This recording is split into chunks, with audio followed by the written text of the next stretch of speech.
Bonjour, c'est Benjamin de chez Bram FM. Vous allez entendre la version complète de l'interview de Tiff, autrice et illustratrice présente à la 42e foire du livre de Brive.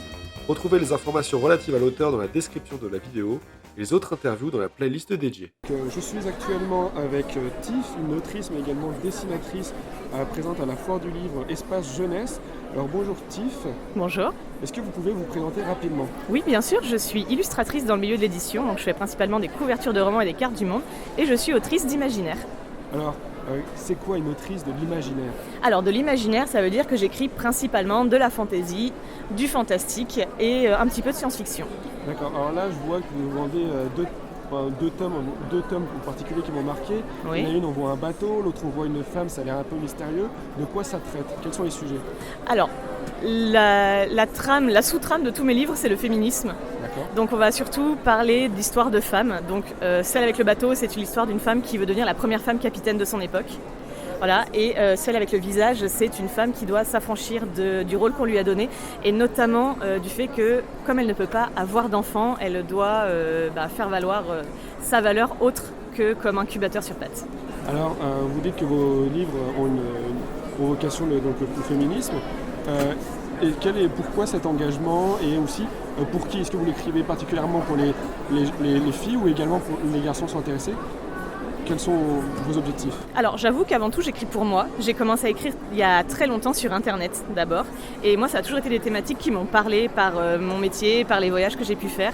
Le féminisme ça a toujours été un truc, même avant que ça porte le nom de féminisme, en tout cas que ça a été appelé féminisme en face de moi, c'était en fait les filles ont le droit de faire les métiers qu'elles veulent, de faire ce qu'elles veulent, et c'est ce que je voulais écrire dans mes textes. Et ne serait-ce qu'une fille qui écrit un livre, c'est pas bizarre, c'est bien, il faut encourager ça, et il faut encourager ce que les gens aiment faire. Et en étant une femme moi-même, je préfère écrire des personnages féminins. Du coup, mes personnages féminins se sont toujours caractérisés par le fait de se battre pour avoir le droit de faire ce qu'elles ont envie. Et c'est ce qui, en grandissant, s'est démarqué de tout ce que je fais. Et ensuite, par la suite, ça a porté le nom de féminisme. Maintenant, je l'écris pour moi d'abord, pour les gens qui me lisent et ceux qui le veulent. Mais je ne pense pas que ça soit fermé spécialement aux hommes ou quoi. D'accord. Donc votre objectif, c'est de montrer que même les femmes sont capables. Tout à fait.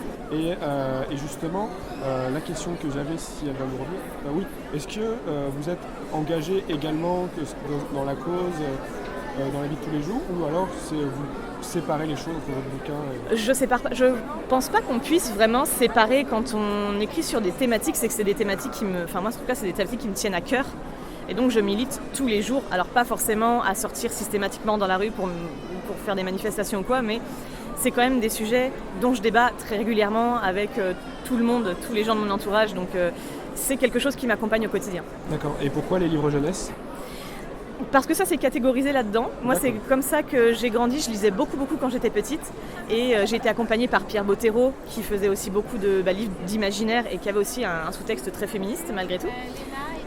Plein de trucs comme ça, et c'est vraiment en étant nourrie de ces auteurs-là, de ces histoires-là, que ça m'a donné envie d'écrire. Donc je pense que c'est ce qui m'a imprégnée et qui m'a donné envie d'écrire, c'est ce qui a façonné l'autrice que je suis aujourd'hui.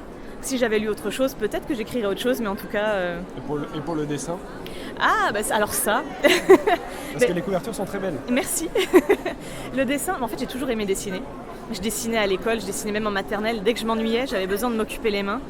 Et du coup, je dessinais. Et j'ai toujours dessiné. Et c'est arrivé naturellement en fait. Le fait que j'écrive, je disais tout à l'heure que je postais sur internet au début, c'était sur des blogs et on pouvait poster des images. Et plutôt qu'aller chercher des photos qui ne correspondent pas à 100% à mon histoire, j'ai préféré les dessiner. Et de fil en aiguille, avec le début des réseaux sociaux à l'époque, c'était en 2007-2008, donc il y avait les skyblogs, il y avait Facebook, etc. J'ai ouvert mon blog, etc. J'ai ouvert ma page Facebook. Et ça s'est développé comme ça, parce que comme je postais sur internet, les gens me lisaient, mais les gens qui me lisaient écrivaient aussi, parce qu'il y avait une grosse communauté d'écrivains. Et en étant publié, ils ont pensé à moi, ils ont parlé de moi à leur éditeur pour faire la couverture, et c'est comme ça que ça s'est lancé. Donc d'abord par le dessin et ensuite par l'écrit. Alors, d'abord par le dessin, par passion. Le dessin était la première passion, l'écriture est venue après, mais par contre pour le métier, ça a commencé par les dessins. Ça a commencé par l'écriture, pardon. C'est arrivé par l'écriture. D'accord. Parce que j'écrivais sur internet, j'ai pu faire du dessin mon métier. Je suis pas sûre que je serais illustratrice aujourd'hui si j'avais pas posté mes histoires en ligne. D'accord. Voilà. Merci beaucoup. Une dernière question avant de vous laisser. La question que beaucoup d'auteurs doivent répondre, une question difficile. Si vous étiez un meuble, vous seriez lequel ? Je serais un fauteuil hyper confortable. Voilà, pour qu'on s'assoie dedans, on se sent bien, on peut se mettre dans un plaid en pilou et on passe des heures à lire. Super, merci beaucoup. Merci à vous.